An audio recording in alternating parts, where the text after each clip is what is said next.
నమస్కారం. Compete minds కి స్వాగతం. కంప్యూటర్ టెక్నాలజీకి ప్రశ్నలు 1, 2 లేదా 3 అంతకన్నా ఎక్కువైనా కావచ్చు. పోటీ పరీక్షల్లో అడగడం సర్వసాధారణం.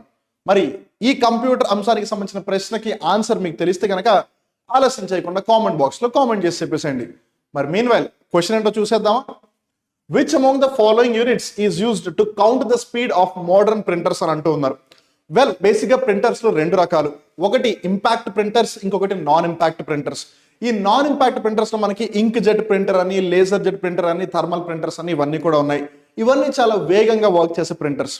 మీరు ఇంజనల్ గా పోని ఇంపాక్ట్ నాన్ ఇంపాక్ట్ క్లాసిఫికేషన్ ని పక్కన పెట్టేసిన ఒక ప్రింటర్ ఎంత ఫాస్ట్ గా వర్క్ చేస్తుంది అని మనకు తెలియాలి అని అంటే అది ఒక నిమిషానికి ఎన్ని పేజెస్ ని ప్రింట్ చేయగలుగుతుంది అని. సో ఏదేమైనా ఇక్కడ ఆప్షన్స్ చూసుకుంటే కనుక ఎల్పిఎం, బిట్, సిపిఎం, పిపిఎం అన్నారు.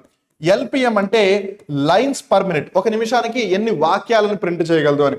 బిట్ అంటే బేసిక్ గా బైనరీ డిజిట్. మనం మామూలుగా కంప్యూటర్ యొక్క మెమరీ గురించి డిస్కస్ చేసినప్పుడు కిలోబైటు, మెగాబైటు, గిగాబైటు, టెరాబైటు, పెటాబైటు, జెటాబైటు, యోటాబైటు, ఎక్సాబైట్ వీటి గురించి మాట్లాడుకుంటాం కదా. అట్లా వాటిలోనే నిబ్బులు, బైటు, బిట్ అని ఉంటుంది. ఈ బిట్ అనేది అన్నిటికంటే బేసిక్ యూనిట్. అది ప్రింటింగ్ కి సంబంధించింది కాదు, మెమరీకి సంబంధించింది. ఇంకా సిపిఎం అంటారా, క్యారెక్టర్స్ పర్ మినిట్. సిపిఎం అంటే కమ్యూనిస్ట్ పార్టీ ఆఫ్ ఇండియా, ఒక మార్క్సిస్ట్ అని అనుకునేరు మీరు ముందే తెలుగు వాళ్ళు. ఒక నిమిషంలో ఎన్ని అక్షరాలను లేదా క్యారెక్టర్స్ ప్రింట్ చేయగలదు అని. ఇంకా మిగిలింది పేజెస్ పర్ మినిట్.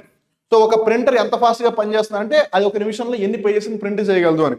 సో ఈ ప్రశ్నకి సంబంధించి option 4 is the right answer. మీరు కనుక ఎప్పుడైనా మీ లైఫ్ లో ఒక ప్రింటర్ యూస్ చేస్తున్నట్టయితే అది ఏ ప్రింటరు, ఏ టెక్నాలజీ మీద వర్కౌట్ అవుతుంది అనేది మీరు చాట్ బాక్స్ లో మెన్షన్ చేయొచ్చు. ఇలాంటి ఆసక్తికరమైన అంశాలు మళ్ళీ చూడాలనుకుంటే కాంపిట్ మైండ్స్ యూట్యూబ్ ఛానల్ మర్చిపోకుండా సబ్స్క్రైబ్ చేసి పక్కనే ఉన్న బెల్ బటన్ ని కొట్టేసేయండి. ఇంకో వీడియోలో కలుద్దాం. అప్పటి వరకు థ్యాంక్ యూ.